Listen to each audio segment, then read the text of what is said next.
بسم اللہ والحمد للہ والصلاة والسلام علی رسول اللہ واشہد ان لا الہ الا اللہ وحدہ لا شریک لہ واشہد ان محمدا عبدہ ورسولہ اما بعد فعن ابی ہریرہ رضی اللہ تعالی عنہ قال قال رسول اللہ صلی اللہ علیہ وسلم حق المسلم علی المسلم ست اذا لقیتہ فسلم علیہ واذا دعاک فاجبہ وَإِذَا اسْتَنصَحَكَ فَانصَحْهُ وَإِذَا عَطَسَ فَحَمِدَ اللَّهَ فَشَمِّتْهُ وَإِذَا مَرِضَ فَعُودْهُ رواہ مسلم۔ سیدنا ابو ہریرہ رضی اللہ تعالیٰ عنہ سے روایت ہے کہ اللہ کے رسول صلی اللہ علیہ وسلم نے ارشاد فرمایا کہ ایک مسلمان کے دوسرے مسلمان پر 6 حق ہیں، جن میں سے چند یہ ہیں کہ جب تو اس سے ملے تو سلام کہے، اور جب وہ تجھے بلائے تو اس کے پاس جا، یعنی جب دعوت دے تو دعوت کو قبول کر، جب تجھ سے خیر خواہی طلب کرے تو اس کی خیر خواہی کر، یعنی جب مشورہ طلب کرے تو بہتر مشورہ دے، جب اسے ٹھیک آئے اور الحمدللہ کہے تو اس کے جواب میں یرحمک اللہ کہے، اور جب وہ بیمار ہو تو اس کی عیادت کر۔ تو یہ 6 حقوق ہیں جو ایک مسلمان کے دوسرے مسلمان پر ہیں۔ ان میں سے سب سے آخری جو حق ہے وہ ہے جب مسلمان بیمار پڑے تو اس کی عیادت کرنا ہے۔ مریض کی عیادت کی بڑی فضیلت حدیثوں کے اندر وارد ہے، جیسا کہ ثوبان رضی اللہ تعالیٰ عنہ سے روایت ہے کہ اللہ کے رسول صلی اللہ علیہ وسلم نے ارشاد فرمایا کہ ان المسلم اذا عاد اخاہ المسلم لم یزل فی مخرمۃ الجنہ حتی یرجع، کہ یقیناً جب ایک مسلمان دوسرے مسلمان بھائی کی عیادت کرتا ہے تو واپسی تک جنت کے باغیچوں میں رہتا ہے۔ اس حدیث سے پتہ چلا کہ ایک مسلمان جب دوسرے مریض مسلمان کی عیادت کرتا ہے تو وہ عیادت کے لیے نہیں جاتا ہے بلکہ وہ جنت کی سیر کر رہا ہوتا ہے۔ یہ اتنی بڑی فضیلت ہے۔ اسی طرح ابو ہریرہ رضی اللہ تعالیٰ عنہ سے روایت ہے کہ اللہ کے رسول صلی اللہ علیہ وسلم نے ارشاد فرمایا من عاد مریضا نادى مناد من السماء طبت وطاب ممشاك وتبوأت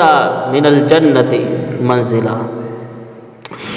کہ جو مریض کی عیادت کرتا ہے تو آسمان سے ایک اعلان کرنے والا یہ اعلان کرتا ہے کہ تو خوش ہو جا اور تیرا چلنا اچھا ہے اور تو نے جنت میں ایک گھر بنا لیا ہے۔ یہ مریض کی عیادت کرنے والے کی فضیلت ہے کہ جو مریض کی عیادت کرنے کے لیے جاتا ہے اس کا چلنا بھی اچھا ہوتا ہے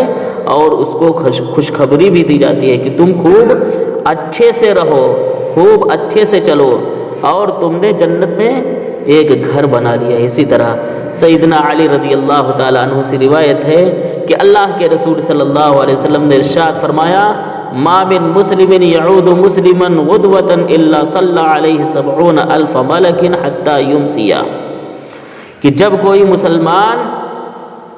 کسی مسلمان کی عیادت کی غرض سے اپنے مسلمان بھائی کے پاس بیٹھتا ہے، یعنی عیادت کے لیے جاتا ہے اور اس کے پاس بیٹھتا ہے، اگر وہ صبح کو عیادت کرے، صبح سویرے اگر عیادت کے لیے جائے تو شام تک 70,000 فرشتے اس عیادت کرنے والے کے لیے مغفرت کی دعا کرتے رہتے ہیں۔ وَإِنْ عَادَهُ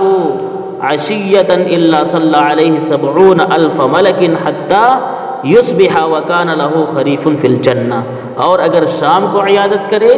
شام کو اگر مریض کو دیکھنے کے لیے جائے تو صبح ہونے تک 70,000 فرشتے اس عیادت کرنے والے کے لیے مغفرت کی دعا کرتے رہتے ہیں اور اس کے لیے جنت میں ایک باغ ہوتا ہے۔ تو مریض کی عیادت کرنے کی فضیلت یہ ہے کہ اگر آدمی صبح کے وقت کسی کے